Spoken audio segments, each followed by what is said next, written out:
The Her Sports Show, live every Wednesday on YouTube and every podcast app. Hello and welcome to the Her Sports Show, our weekly series bringing you the latest and breaking news from the world of women's sport.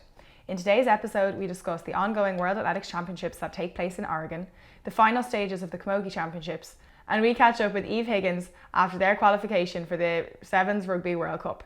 As well as this, we'll recap the Irish National Rowing Championships. This week, to go through the main headlines, we're joined by Daragh Ó Conchúir. Daragh, it's great to have you on the show. Great to be asked. Thanks a million, Eve. No problem at all. In terms of this weekend, the Camogie All-Ireland Semi Finals take place in Croke Park in a double header. Quirk will face Waterford and Galway will take on Kilkenny. So starting with Quirk versus Waterford, Waterford put on an impressive performance ahead of Limerick, and they look like they could be a threatening outfit to Quirk. They do, Niamh. They look like they're improving, which is what you want at this time of the year. The teams have met in the group stages before, and Cork won by 6 points. But it was quite competitive, and we saw at the weekend, you know, what Waterford can do in an offensive sense. They've always had good forwards, but I was really taken by how their movement and pace, like how the patterns have evolved, and they work so well to create space. And then they have the forwards in the likes of Beth Carton and Niamh Rocket, who are both all-stars. But Abby Flynn is another really good young player. She's only 20 and she's in her third season now, you know, an ex-underage basketball international, and she plays in the National League in basketball in the sort of off-camogie season as well. But she's really flourishing. And then you have Lorraine Bray, a skipper in the middle of the field. She looks like you couldn't leave her out in the field. She's really small, but she's hardy and so skillful. And they just that worked to a T, and they had the damage done in the first half. So certainly Cork are a different test, but they look like they're evolving, and they've gotten to a semi-final for the first time since 1959, and they'd reached the four previous quarterfinals. So it was really important step for them. So they're moving in the right direction. Yeah, it certainly sounds like there's a few dangerous players there that you're talking about. In terms of the group stages, Quirk were Group 1 winners. Does that mean anything at this stage, or is it a whole new task ahead? Yeah, I mean, it's a tough one because we have this conversation every year, and it's sort of the same in the provincial championships in hurling. You know, is the gap a break? Is it a benefit, the extra break, or are you better off to have had a game? And I guess it depends who you are. Cork are sort of accustomed to navigating that, although they are a team in a bit of transition as well, with some, you know, new management obviously, and Matthew Toomey and Davy Fitzgerald and new young players coming through. But so they would have been expected to top the group. But it hasn't been a flawless campaign for them, and they lost their last game against Tipperary, even though they were missing a couple of players. They are going to be missing, by the looks of things, Aisling Thompson through suspension, which would be monumental loss, and Orla Cronin stepped away after a lot of injury issues, and she's a huge loss as well. So I think Waterford will view it as an opportunity. They need everything to go right. They have had the game, so the thing about the game is you need to recover quickly. It was very hot. Avoid injuries, and if that's the case, they should be buoyant. You know, they should think we can get at them in terms of our forwards, and the test might be, you know, can Iona Heffernan and co keep it tight at the other end against the likes of Amy O'Connor, who's a bit of a goal machine, Saoirse McCartan, who will be back from injury, who's joined Cork from down last year. She works down in Cork, so you know, if they can do that, this will be a real cracker of a game, because the spaces in Croke Park will suit the Waterford forwards, but then they will suit the likes of Amy O'Connor and that as well. So from the Quirk perspective, who are 3 or 4 players we should be certainly watching out for and will be a danger for Waterford? Yeah, up top, Amy O'Connor and probably Katrina Mackey have plenty of experience and a real goal threat and plenty of pace. Katrina Mackey is there more than 10 years now, a slew of all-stars, and she just seems to be playing as well as ever. Hannah Looney is a huge player coming back after missing the league, working in New York. She came on for the footballers towards the end of their defeat. The ladies footballers in the championship has been in now a little while, and certainly with Aisling Thompson gone, she's there's going to be huge responsibility on her. Maybe defensively, then you're looking at Laura Tracy at centre back, who missed that last game against Tipperary. Again, is only around 26 or 7, but seems to have been around forever and is a real leader. And, she might be picking up, for argument's sake, Beth Carton, and that could be worth the price in alone, that battle. And in terms of the match, like what aspects of the game do you think Waterford will be looking to dominate? Well, it's sort of, you tend to come up with the same answers for all these questions, for all these teams, because the way Camogie is really caught up with the evolution that's been taking place in the other codes and in hurling, for argument's sake, in the last few years. And so it is more tactical in nature. They do tend to play possession games more and try to mind the ball and create opportunities. Really, to do that, you need to be in top in the middle third for your between half backs, midfield and half forwards. And Waterford are strong in that area. Cork have traditionally been strong in that area. It's just, it is a bit different without Aisling Thompson there, because she's a huge presence, a physical presence, very good hurler, brilliant athlete up and down the field. And Cork are favourites. They would have been stronger favourites, but I think that gives Waterford, definitely a little more hope. Yeah. For anybody that doesn't know what happened with Aisling Thompson's suspension, she got a straight red card. So what exactly happened? Well, do you know, the information is a lot hasn't come out in public or anything like that. We haven't come out. We haven't gotten official, but there was news story there in the Examiner, I think. So it appears that there was an exchange between Aisling and the referee after the game, and the referee issued a card, and the news sort of came out there was at the end of last week that Aisling had gotten a 2-game suspension. So that means that even as it stands, if Cork wins, she misses the All-Ireland final as well. I don't know, but I would, the way these things go now, Niamh, you'd imagine probably an appeal is going to happen unless she's banged to rights caught, but I'm sure they're looking at it. But that's what occurred, and she got a 2-game suspension. Yeah, no, she's certainly a talented player, so it'll be interesting to see how Quirk go on with her. In terms of Galway and Kilkenny, would it be an upset if Kilkenny topple Galway? It probably would, but it shouldn't be.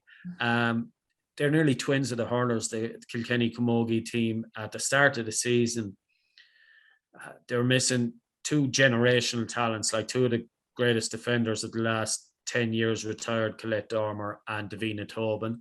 Megan Farrell, who's been one of the top midfielder stroke centre backs for the last 7 or 8 years, went to Australia, a previous captain, All-Ireland winning captain, I think. They lost the 2 Doyle sisters with serious injuries. Kellyanne suffered her 3rd cruciate, and Niamh Dealy's just come back from injury. So basically they were missing 5 of their starting team last year, and that's in the back of losing players like Anne Dalton, who's one of the greatest ever played, and Anna Farrell in the last couple of years. So you were just thinking, right, this year, bit of transition, fair play to the management for staying on, and but they'll fall off the pace a bit.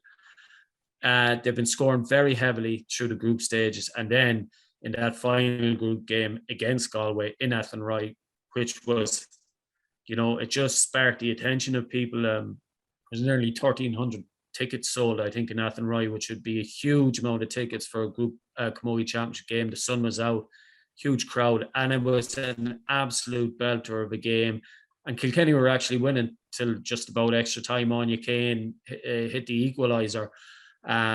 And if she hadn't, Kilkenny would have gone straight through to the semi-finals rather than Galway. It was only score differential in the end. As it happens, they get there and they meet each other again. But that day showed us that Kilkenny are more than capable of winning in All-Ireland. So all bets are off.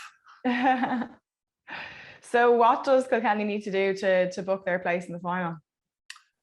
Kilkenny, yeah. I mean, again, Galway are really athletic and quick, particularly from the middle towards the front. So they will need to, if they can't stop the flow of possession into the likes of Siobhan McGrath, can't stop the likes of Aoife Donoghue getting on the ball, Niamh Kilkenny even.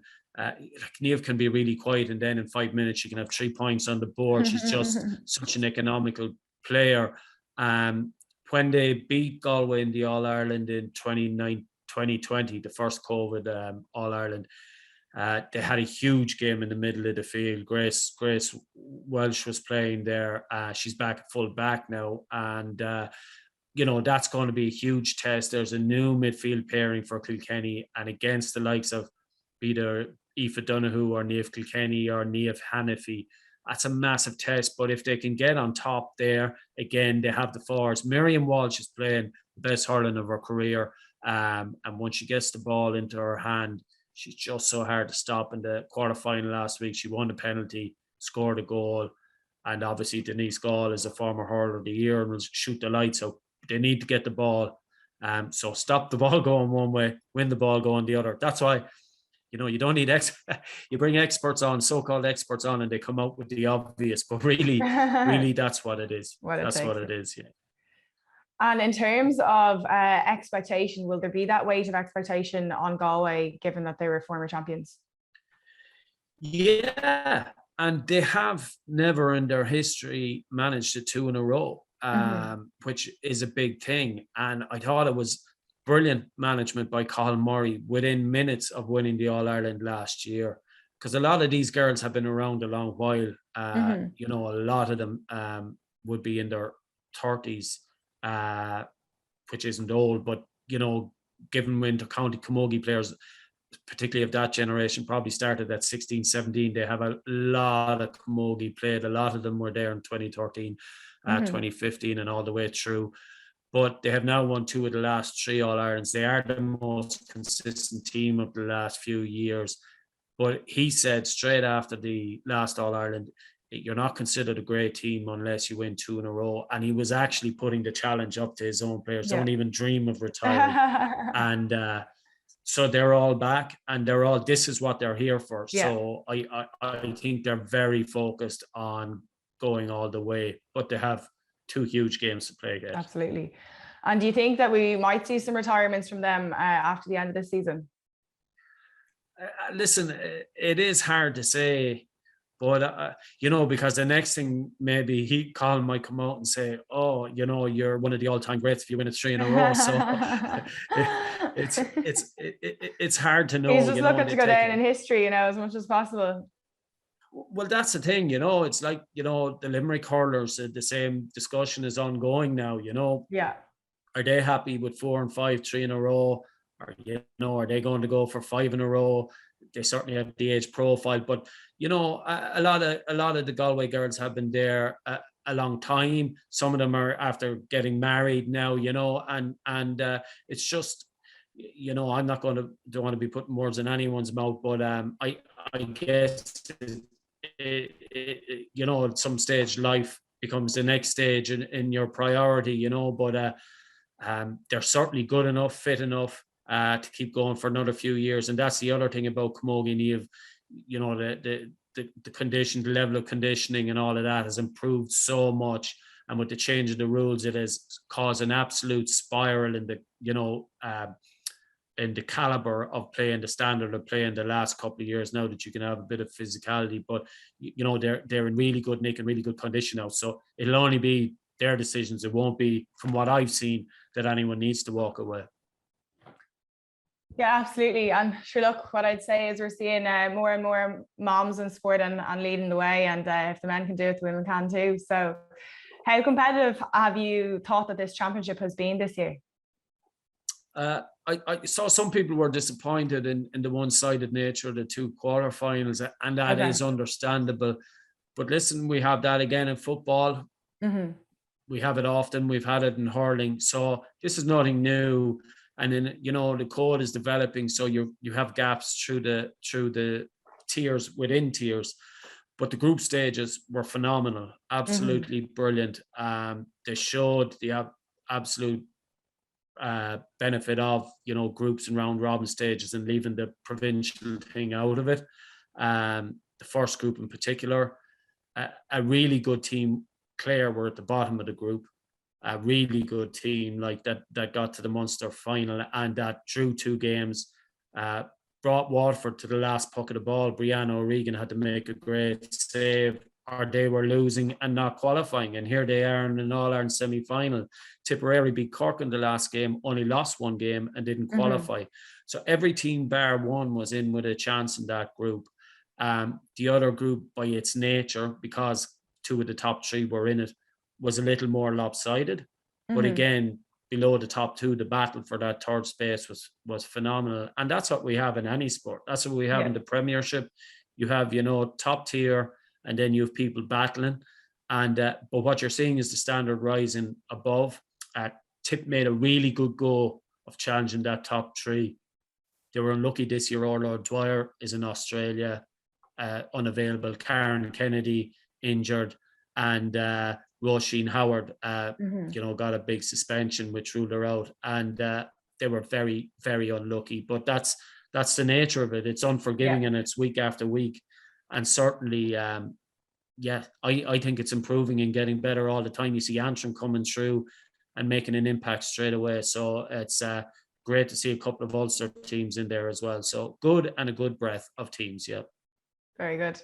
And in terms of predictions, with Quirk versus Waterford, what's the expectation? For all that, I give Waterford a great chance. The facts are that, it's always, it has been for the last number of years, either Cork, Kilkenny or Galway in an All-Ireland final. And while I do think Cork are sort of still feeling their way, maybe under new system, new management, I also feel that they've probably been holding a bit holding a bit back, doing as much as they need to. And even with Aisling Thompson gone, Amy Neal will be back, Laura Tracy will be back. I just think as well they have real experience of playing in Croke Park, and I think they should pull through. But it could be a really good game. Very good. We'll look forward to it anyways. And then in terms of Galway and Kilkenny, what do you think is going to happen there?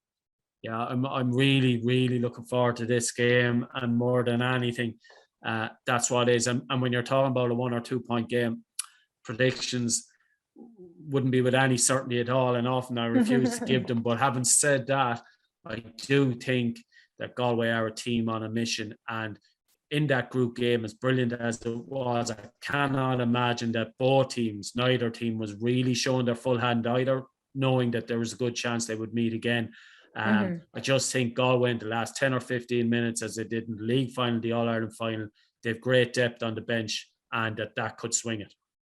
Very good. Well, look, I'm looking forward to the games anyway, and then we'll have the final to look forward to after that as well.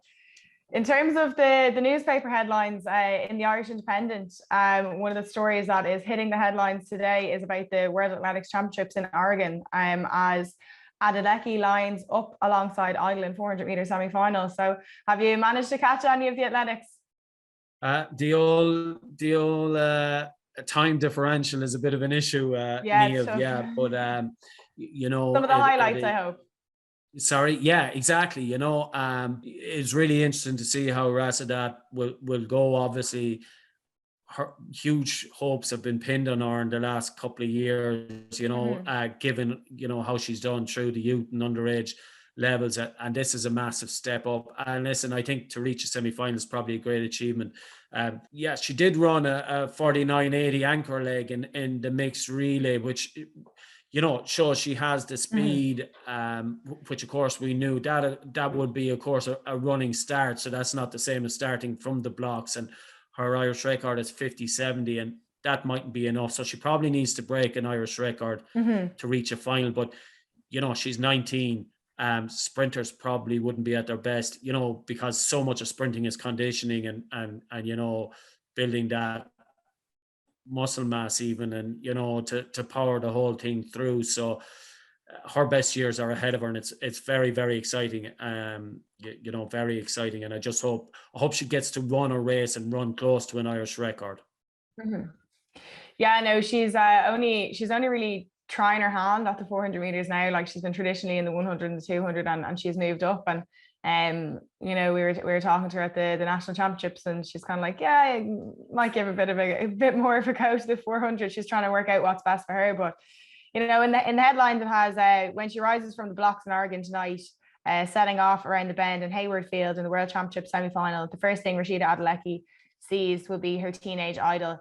In the lane outside will be Shaunae Miller-Ubo of the Bahamas, the two-time Olympic 400-meter champion, who Adeleke often gets compared to, given their capacity to compete across the range of distances. Adeleke has destroyed Irish senior records as a 60-meter, 200-meter, 300-meter, and 400-meter this year, but she'll need something much faster than her Irish record of 50-70 to finish in the top two to automatically advance to the 400-meter final. But there are signs that she might be capable of it. So I'd say it'll be a starstruck moment for her to get to run beside Shaunae Miller, but something she's certainly cut out for. It'd be unbelievable to see her in a final. And as you said, like, a lot of people are expecting a lot from her, which I can imagine is tough. But she seems to rise to the challenge every time. Yeah, that's a key thing, isn't it? At that level, Niamh, just mentality is a huge part of it. The talent, like in any sport, you know, she's gotten there. So the talent or a certain level of talent is already a given. So from there, it's mentality and the willingness to put in the work. And in that individual sport, that's harder probably than in a team sport. You know, there's a lot of lonely nights and days and mornings, but she appears to have it. She does have a great personality, which, you know, maybe helps. And yeah, but it is all ahead of her. And, you know, the 400 is such a physical sport compared to the others. You know, you saw always hear Usain Bolt nearly giving out. You know, there wasn't a prayer he was going doing 400 because it was just so physical. But you know, certainly at that, her best years would be ahead of her. You're talking about going out again. You know, someone like Sabina Rabbit for Galway coming out in the field and seeing Niamh Kilkenny there, you know, that's what it's like.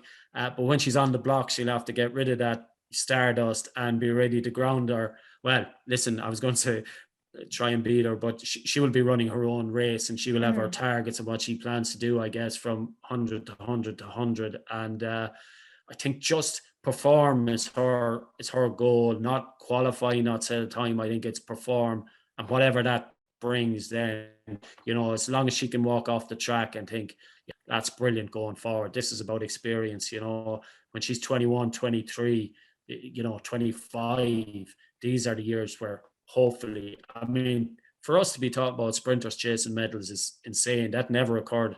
It has never occurred. I was going to say in my lifetime, it just doesn't occur. So her best years are ahead of her, and this is invaluable experience. Yeah, no, that's absolutely it for her. You know, she's getting more opportunity at senior level to compete and, you know, to show what she's made of. And she's obviously been out in the States and university, and it seems to really paying off because she's just running faster and faster, which is great. But as you said, you know, we're seeing the longevity and the opportunity for, you know, for sprinting. Alison Felix is just retiring there after, you know, 20 years being involved. So there's certainly a lot of opportunity for Rhasidat. As I said, only 19. So the race will be starting at 3:50 Irish Standard Time. So it's going to be an early one for any Irish fans, but we'll try and share some of the stories as early as we can the following morning, and we might even get some clips and that type of thing. So alongside Rhasidat in Oregon, there are a host of more Irish talents coming up in the competition, and there are lots more events yet to take place this summer. We travelled to Tullamore to meet some of the upcoming Irish rising talents, and in this video we meet Adeyemi Talabi, who is competing in the 4x100 mixed relay in the World Athletics Championships. My name is Adeyemi Talabi. I do the 1, the 2 and long jump. I joined the club when I was 6, but I feel like I've been running even before then because like primary school, everyone's like running around, so I was naturally fast. There was a girl maybe like 2 or 3 years ahead of me, and she said to my mom like, oh yeah, there's a club in like Longford town if you want to take her. So my mom took me there, and since then I've been running with Longford. Yeah, with long jump it's kind of like there's a rhythm to it, whereas sprinting is like all out, go for it. Actually, because I only figured it out recently, I figured it out and it's kind of like, okay, yeah, this could work. So it's kind of like I'll have a song in my head and it's like, okay, I can kind of build up with this. And I kind of finally understood why people did the claps, but I still wouldn't because a lot of people clap off beat anyway. So I listen to a lot of music, so it'll be like, okay, if there's a song I'm listening to at the moment, I can kind of like slow it down in my head and then like build it up from there. And I remember indoor conference I didn't do as well as I wanted to just because there were loads of things going on for me. So like outdoor conference I was like, okay, I need to redeem myself. So it goes back to the pressure I put on myself that like, oh, I need to redeem myself, all of this. So I was like just on my toes, like anxious the entire time. And even my coach came up to me like, are you okay? Because he started talking about like my Irish accent came out more because I was so stressed. I ran the 100 and I finished it like not knowing where I placed. I just knew I did like well enough. And I came to my coach, I didn't even ask him where I placed. I was like, what time did I run? He's like, 11:44. And I was like, oh my God, yes. And then I found out I came fourth by like 0.01. I was like, oh, nice. And then the 2, I was just like, you know what? This is your last event. Go for it. Just go for it. And ended up getting a PB in that as well. Like, okay, yeah. I was like very conflicted because I was like, on the one hand, like my PB's dropped drastically since I started. But on the other hand, I could have got a medal. That was the only thing in my mind. Like, I wanted something to bring back to my bowl because like, obviously I'm over there by myself and it's like, that's what was bothering me in indoors, just that like, I miss the support of like having like people I'm familiar with around me. So I was just like, I want something for her. It was so tough for me at first because like I do like kind of struggle with my mental health sometimes. So like being on my own and then like making friends and then getting used to training, there was a lot to do it. But then like I'd say when I went back in January, I was able to kind of like talk to more people and like just figure stuff out. Like, okay, I know what to expect kind of. And especially now, like I'm actually excited to start my second year because like I know what's happening now. At least I'm not like clueless about stuff. If it did get like to what I thought was bad, I'd go talk to like the counselor that we had. So like we'd have like free sessions, so like a few free sessions before anything else. And then my coaches were like, oh yeah, we can cover it if you need any more. So I was like, okay, that's good. And then the journaling thing, that was until the start of the year. I was like, I should probably do that just because like I need an outlet or something, at least because I do like, I've loved track, but when I was over there, I felt like I feel extremely burnt out. But I was like, no, I still do enjoy doing this. It's just that like, I don't know what's really going on. I'm just kind of going with whatever happens. So I was just like, okay, let me get a journal, at least if I can't talk to anyone, because obviously time zones as well. I can't really call my friends. It's like 2 a.m. for them. So I was like, okay, at least get it out somewhere. My coaches in secondary school, so like I met them when I first started. So Kieran and Relus, and I'd consider them to be family to me at this point because like they've helped me out a lot, and like I'm still in touch with them now and everything. Like they've been like really supportive. And I remember like there's sometimes like back in secondary school, like I'd be the only one training. Like I'd be doing winter training by myself because track was like a summer sport. So but I was like, no, I still want to do things. That's why it was like enjoyable for me. Like, oh yeah, I feel like the stress I had over there was like good to like, you know, character development, and like it got me going. But like I remember saying to my coaches back at home, like I'm excited to come back home because I feel like I know this is comfortable for me, so it'll be fun at least. Not saying it wasn't fun over there, but I just felt like maybe I put too much pressure on myself, which is something I'm gonna kind of work on for my next year. So World Championships are being held in Oregon in the USA this year. The 4x1 is a relay, so each leg runs 100 meters. But when we went to Diamond League, because we're trying to qualify for European Championships, I got to run last leg and I felt great. It was the first time I did it in like a few years because of COVID and stuff. I was like, I love this so much. We trained on the day for Diamond League just to see like marks and stuff. I mean, it worked. So it was great. And I feel like we're probably gonna end up doing the same thing again because like we leave on Tuesday, so the 12th. And then we run on the 22nd. This is my first year as like under 23 senior, so it's like, oh, I'm new to this. And like even after Diamond League, like I got closer with like the girls that I ran with, so like Lauren Roy, Kate Doherty, and Sarah Leahy. I was like, oh yeah, these are great. What's this? So no, and I've realized now that I am coming out of my shell a bit more anyway, so like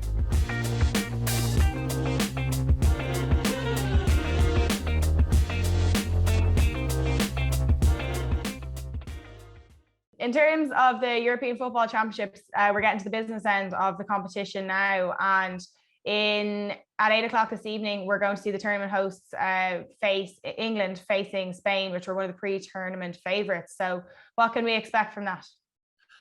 It's amazing that two of the top teams are meeting probably at this juncture, and England have been very impressive, but again, I feel a bit sorry for them because it's at home, and like the expectation levels have suddenly gone absolutely through the roof, and beating teams 8-0 and that probably doesn't help that, regardless of who the opposition are, but it wouldn't have been an expected result. They definitely have developed from the Phil Neville days even, and they're playing really good football, and there's goals all over the place. And as you say, Spain were from the start pinpointed as one of the favourites. So one of the big guns are gone after tonight, which makes it more exciting. What will be interesting then is, will it be as open as a lot of the games have been, or will it just be cagey, because trying to avoid mistakes. So that will be interesting. I hope England go for it, because I think they certainly have goals in a lot of different places around the field. In terms of the English side, they have been badly struck by COVID, albeit playing very well and performing. So how do we think this is going to affect them? It is a massive worry, Niamh, and obviously we know it's spiking again in Britain, and they sort of have different rules to us in terms of quarantining, and we have heard teams in Ireland, even in terms of management, wanting to mind their players, in bubbles. So in these major championships, giving autographs even, they're trying to stop players doing that, which is a real pity, because this is a great opportunity to grow and to have role models, but it's just dangerous. And they know it firsthand. Obviously, Serena Wiegman has missed the last game. It obviously didn't bother them too much, but she's a key individual within the group, and this is now knockout stuff. It's not Northern Ireland, and a couple of the players, I think, as well have picked it up. So once it's in there, you're always terrified that it'll spread, and that is a worry, and it's a stress. So that can have a mental impact that we won't know till afterwards, perhaps. Yeah. So it is a worry, but it's probably a worry for all the teams. Niamh, is the only thing. True. Yeah, no, absolutely. And I mean, for anybody that doesn't know, Serena is the coach, so obviously that can throw up a bit of upset. But hopefully, I'm sure she's able to communicate with them. I'm sure she has a great backroom team that can keep the players moving forward. But as you said, a couple of the players have tested positive as well. So for anybody who's a passive football fan and is tuning in to watch the competition, who are some of the key players that we should be watching out for in this game? Yeah, well, I suppose Beth Mead has been the standout player. She's already got 5 goals, and she's creative as well, 3 assists. And Fran Kirby is quite good, creative in a deeper role as well. They just have a lot of players, and that are threatening, and they have them scoring coming off the bench as well. So. But they are the big two. Beth Mead has probably been the standout player in the tournament so far. And then for Spain? Mariona Caldente is the striker, and of course she's won a Champions League medal as well. She's one of those that doesn't need a second invitation, I don't think, to have a shot. She likes to, so they'll need to be watching, because once she's in and around 30 meters, she has a shot. I think she's had 11 shots and created 12 chances as well. So she does see what's going on around her too. But so that makes defenders, wary. Is she having the shot, or is she going to play the slide pass, or what? But she's the one who makes it all tick for Spain. Yeah, it'll certainly be an interesting game, and as you said, like one of the big teams is they're going out tonight, so it'll be interesting to see what happens. Have we a prediction here? Or? Yeah, I think I think the likes of Germany and that are going to be at home rubbing their hands. That's what I think. But with glee that one of these are gone, I'm going to go for England. I trust them really impressed. And while maybe the defence, teams they're playing are different, but they just look like they know what they're doing. They look like the game has evolved. And I love that they have that scoring power off the bench as well after 60, 70 minutes. People that are hungry to be starting. Yeah. And as long as they can cope with that pressure, which is monumental. We've seen the men's team. It's been probably the major factor in them not winning a major tournament in 50 years, that insane expectation and pressure. But they seem to be coping with it so far, sort of embracing it and embracing the reaction and the great crowds that are going to games. So, I'm going to go for England. Yeah, I think they can definitely benefit from being in front of the home crowd, but I imagine there's like a lot of pressure in that goes with it as well. But thanks so much for joining us today. We're delighted to chat with you through all those headlines, and I'm certainly looking forward to all the matches that are coming up.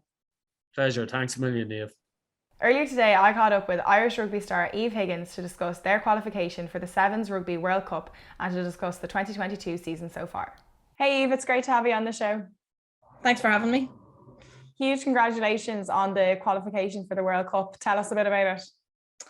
Yeah, it's great to finally qualify for the World Cup. It was, it's basically been on our radar for the last year of knowing that we had this qualification tournament this summer. So it's great to finally get it over with and actually getting a qualification for the World Cup coming up in September. What was the emotion like with the team as you finally sealed the deal? I know it's something that you've, like as you said, you've been working really, really hard for. Yeah, it was great. It's exciting. Everyone's really looking forward to now the next 2 months, what it has to come, going into a block before the World Cup now.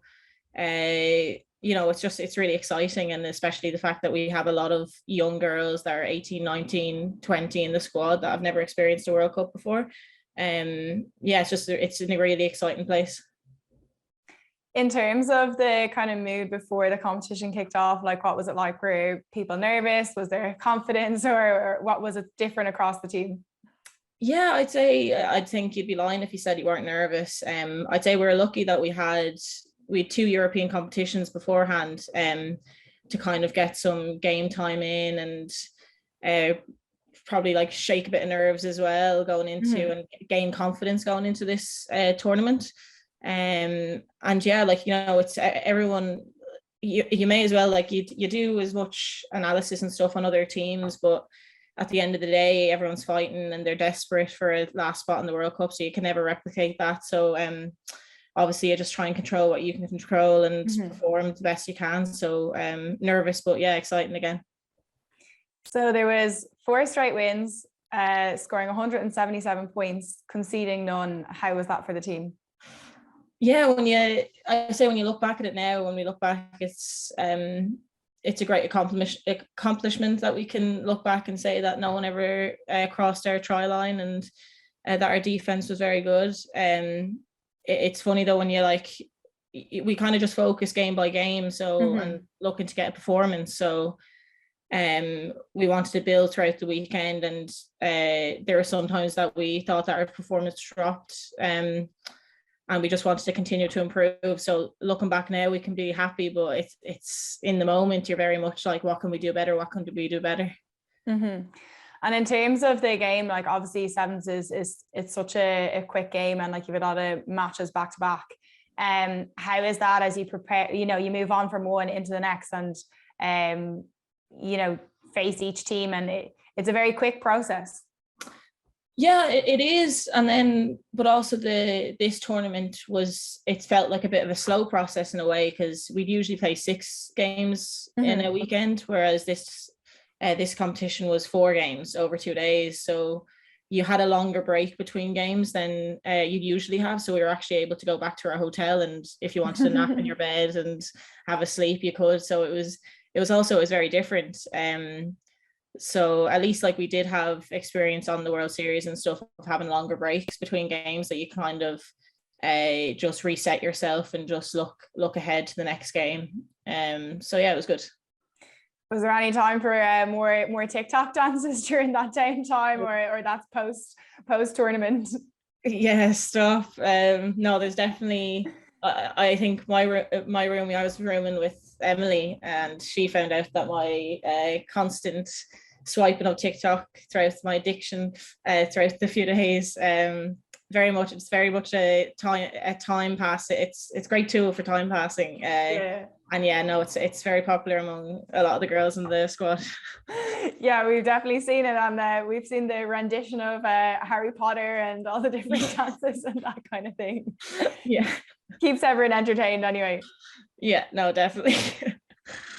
And for you personally, you scored 4 tries throughout the tournament. So how pleased are you yourself with your overall performance? Yeah, like to be honest, like I said, you just want to kind of build throughout the weekend and as a team, and then obviously also personally. So yeah, overall happy enough, but looking forward to improve now again in the next block that we have pre-World Cup. In terms of sevens, like it's something that a couple of people are paying close attention to, and the development of the team in the past year and the success has been incredible. So obviously there's been medals in Krakow and also in Seville. So talk to us a bit about that. Like, what's it like to pick those up and just keep building on the success? Yeah, no, it's been great. It's like we can look back at this season before World Cup and say that it was our most successful season that we've ever had in Irish rugby and the women's setup so far, and going into a World Cup, that's very exciting. So yeah, like with the likes of Aidan McNulty coming in as head coach at the start of the year and stuff, it's just a very enjoyable place to be in a team that's so young and also just so close, and are all together for one goal. And when you're playing with your mates and you all have the same purpose and stuff, it just makes it easier. And then when you look at the rewards we've gotten off the back of it, it's just very pleasing and just an enjoyable place to be. And in terms of the preparation for this World Cup, like, would that be any different, or how do you think the preparations would be from the last time? I'd say it's quite different from the last time. I was lucky enough to be involved in the last World Cup in San Fran, and it was, as far as I'm aware, it was like a month after the final World Series event. So it wasn't it was very close together with other events, and it kind of, you felt seamlessly kind of going into it. Whereas now we have a bit of a break before the World Cup in the start of September. So it's exciting. It's going to be like a little pre-season block, I'd say, before the World Cup, and you're nervous as well because you know you're going to be dying by the end of each session, but it's exciting as well. And yeah, it's just really looking forward to putting the hard work in and hopefully putting in performances during the World Cup. Absolutely. In terms of the game, for those that have never seen it before, what are 3 things you think that somebody needs to know about sevens? You know, build the interest, build the hype. Like it's obviously such an exciting game, but what are 3 things people need to know? Okay, it's fast, it's very quick, there's usually a lot of tries, and I think it's great. There's great skills on show. It's a lot of fun. Yeah, I think that's enough. Very good. And then in terms of the energy and the atmosphere coming out after the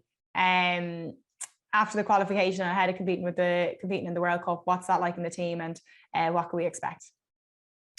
Yeah, so the energy's good. We've had 2 weeks off now, so people are we're getting our holidays in, the few days off that we can before putting in a good few hard weeks of work.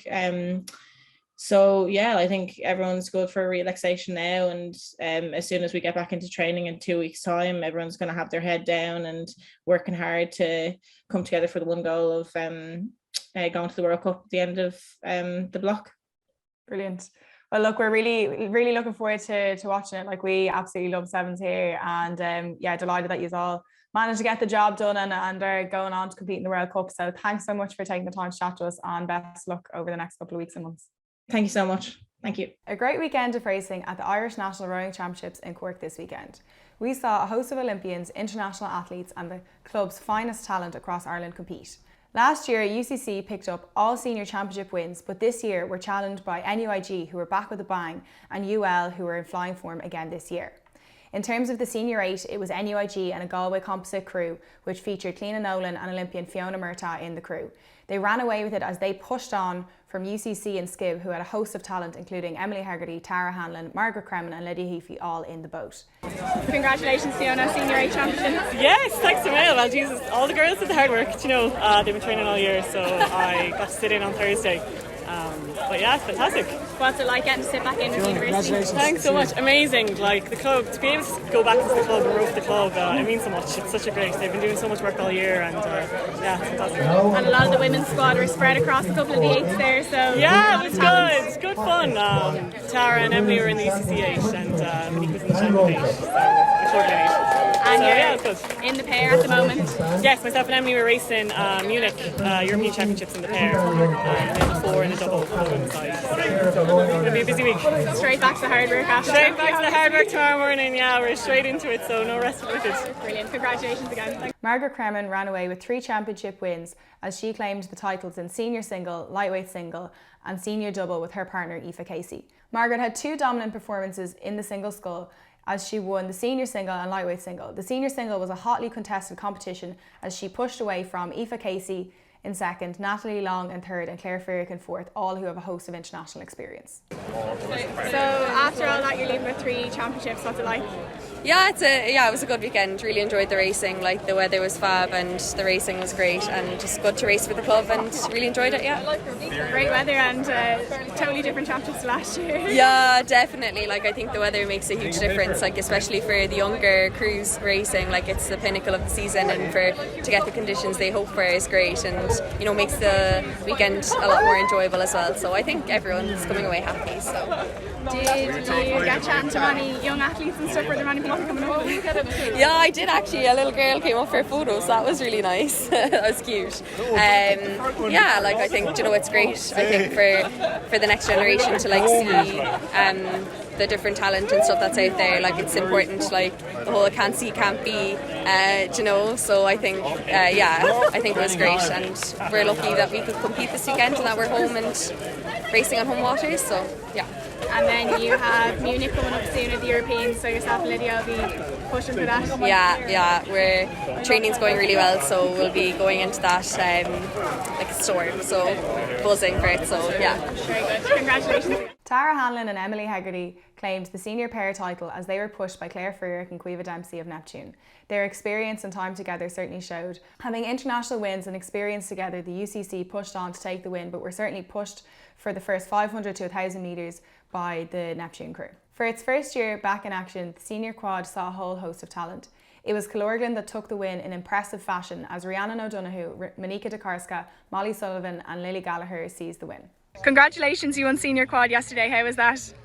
Oh, we are thrilled actually. Like we couldn't ask for a better race and stuff like, so we were delighted. It was a really dominant performance. At what point did you start to pull away and know that you had it in the bag? I thought at the 1K they might have us, but they just kept pulling away and it actually turned out great. Yeah, I thought our start was very dominant as well. Like I just seen Rhiannon getting the first stroke and I was like, there's no stopping her, so yeah, we just followed. We knew we had to get it from the start and that planned out well.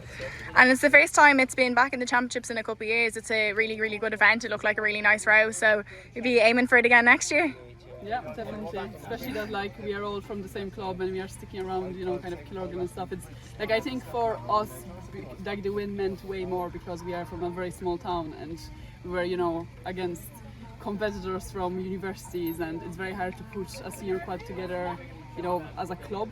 And then like the last time Killorglin won a quad was in 2096, and that was junior quad. So to actually bag a senior quad was a major achievement for us, but yeah, sure, years fly by and I'm sure we'll all be here again next year. And for the other 3 that haven't been to the Olympics, what's it like to be able to sit in with Monica? I'm sure there's loads to learn from Monica. It's a huge asset to the boat. Yeah, it was definitely motivation. Like I could just see Monica's bun. Like, okay, we have to do this. Yeah, I can give me out to them all the time. So this is staged. Yeah, I know it's great, and it seems like there's loads of up and coming talent, and everyone's pushing from Clorglen. So what are the goals next year? Oh, definitely Eva is the one to watch. She finished she finished 7th in the overall time trial for the junior 18s. And she has another year under her belt. And in terms of talent, like, we have a massive pool of juniors now coming up. So it's great to see that. I suppose the Olympics and the I suppose chat about rowing kind of got people, moving and inspired to try out the sport. So we are delighted with that. Brilliant, well done, and thanks so much. Thank you. Wins again for UL as they picked up the Senior 4 title. Another successful year for Niamh Coffey, Karina Coughlin, Lauren O'Brien and Marie-Christine Girdhart. Earlier I sat down with Natalie Lennon, personal trainer and nutrition coach, to discuss her journey in fitness and nutrition, her struggles with body image, food and anxiety, and how she changed her ways to now lead her happiest life. So I'm 28 years old and I am a qualified personal trainer and nutritional and health coach.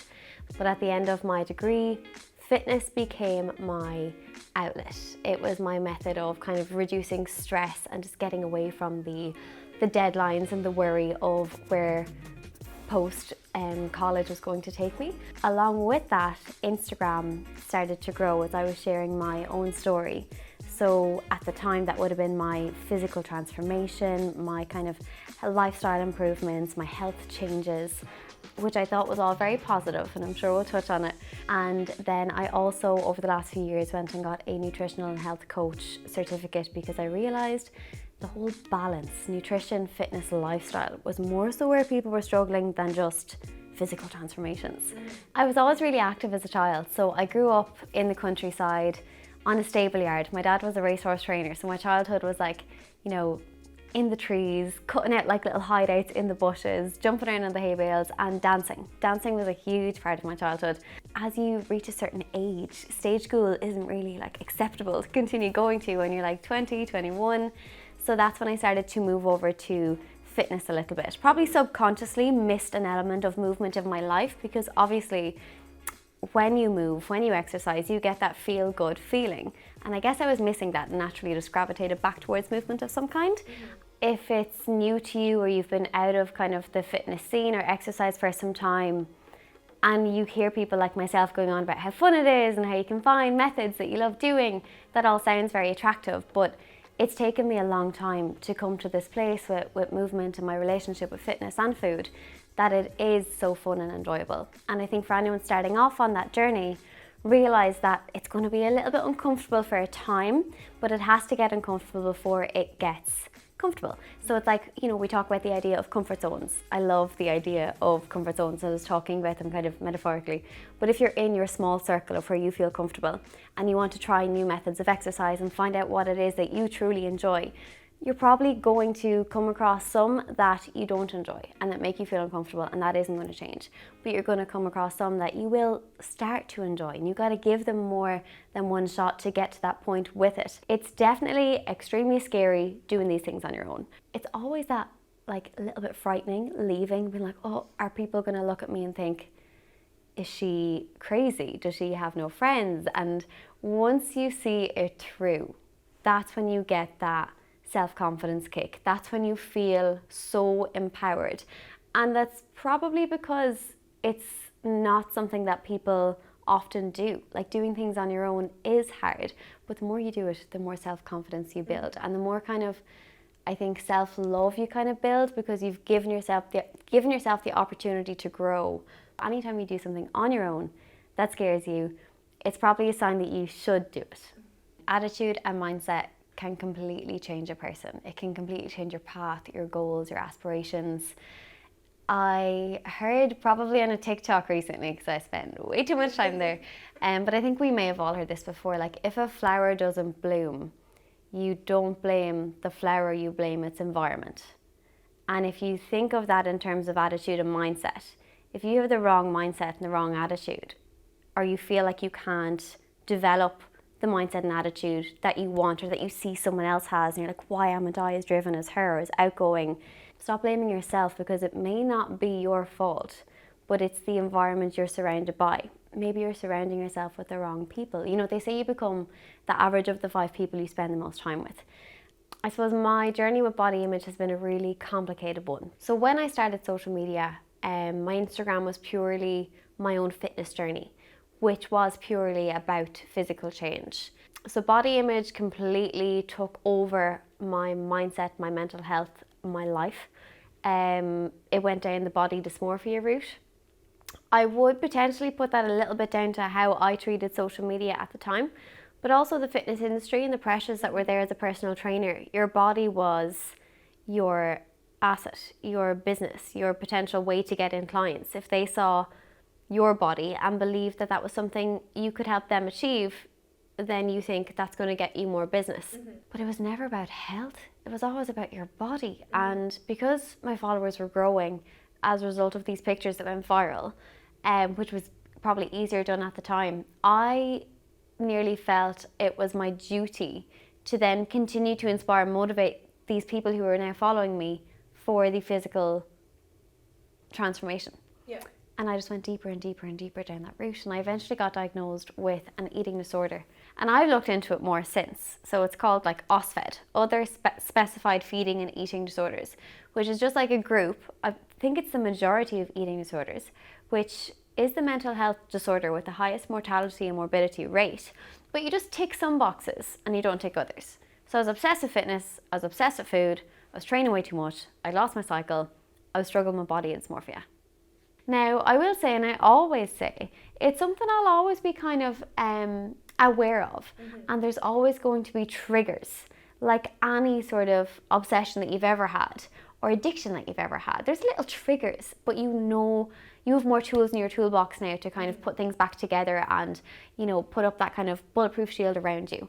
And I have never been enjoying life as much as I am these days because I've worked through it all. And for anyone who is struggling with body image, know that there is so much more to life out the other side. You can get through those struggles, but you just are not meant to do it alone. So whether that means following accounts that help you, it means seeing a counsellor that helps you, it means telling a friend, your family, you just have to seek support to get through any struggle in life, but particularly body image. And God, know that there is so much more to you than just your body. All of the advice, I guess, that I try to give now, you know, me saying that vulnerability is strength, surrounding yourself with like-minded people, surrounding your social media self with the type of person you want to become, stepping out of your comfort zone.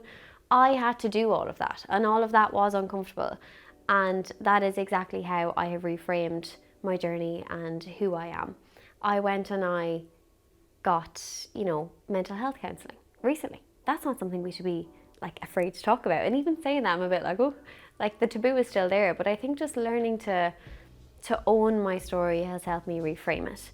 And the more that I own it, the more that I'm able to like really take back the steering wheel of my own life. My morning and evenings, there's always kind of like staples that I like to keep there. Whatever happens in between can change, but I don't like to rush in the morning. I used to be like, get up, get to the gym, quick as you can, get the workout in before you do anything else. But I like to allocate a little bit extra time so that I can get up, drink a glass of water first thing. I drink my Zest Active, my daily super supplement. Definitely keeps my immune system and energy strong and supported. I soak up the daylight. So I love to like just stand there in the morning, whether it is a dull day or a bright day, literally just let my eyeballs soak up the daylight and then move on to coffee. That brings me to life. And then I slowly start to dive into my day and my to-do list. So I like to really take my time, and I have, you know, like the head plan, I might journal a little bit, plan out my day. That's something I like to keep there in terms of a daily routine. I feel like my morning routine is really important. And then my kind of evening, nighttime routine, if there's not kind of a lot going on, definitely try to get nature at some point in the day, be that 15 to 20 minutes or be that like an hour-long walk with a friend or my mum.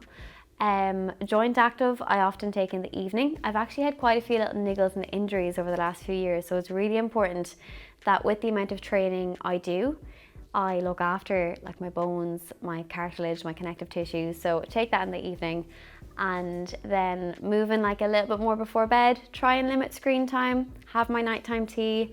Not that I have a daily routine per se, but there's aspects of my day that I try to keep routine, and that would be the two. Start small, and start differently. So like, yes, you know, I'm really into movement and exercise in the outdoors, but I wasn't always as into the outdoors or movement in the way I am now. There was a time period there, particularly during the lockdowns, during the first one, where I trained far less, and it finally allowed me to slow down, but I had to, because I had to get my period back, my menstrual cycle, because I had hypothalamic amenorrhea for years. Very, very difficult diagnosis, I guess, to recover from when you love training and you love movement. But that allowed me to completely reframe my relationship with fitness and movement and find forms that I enjoy more. And had I not have allowed myself that time off, I probably wouldn't have came into it with this kind of different, fun feeling and mindset. Now, I still love the gym and I love my weights, but if I don't get outdoors for a few days or get in like a little hike or walk or swim, I'll start to feel like agitated. So I think for anyone that's coming back into it, allow yourself time to trial different methods of movement more than once. You know, if you've never been to a gym, it can be daunting, it can be scary. You can walk in once, get the fear, leave and never come back. Give the gym or give the hike or give the sea swim, give the cycle more than one go, because you will grow to love a form of movement, but just allow yourself that time to find it. As we've discussed going through the headlines, there's lots of action coming up this week. In terms of the World Athletics Championships in Oregon, they will continue until the 24th, and Rhasidat Adeleke will be racing today, as well as a host of other Irish athletes. In the Euros today, we'll see England versus Spain at 8 p.m. On Thursday, we'll see Germany versus Austria at 8 p.m. On Friday, Sweden versus Belgium at 8 p.m. and on Saturday, France will face Netherlands at 8 p.m. In the Camogie Championship Semi Finals in Croke Park, we'll see a double header as Quirk will take on Waterford and Galway will face Kilkenny. Thank you for tuning in to this week's episode of the Her Sport Show. A quick reminder that you can catch this episode and every episode on YouTube, on all podcast platforms and across our social media channels. Thanks for joining in, and we hope to see you again next week. The Her Sport Show, live every Wednesday on YouTube and every podcast app.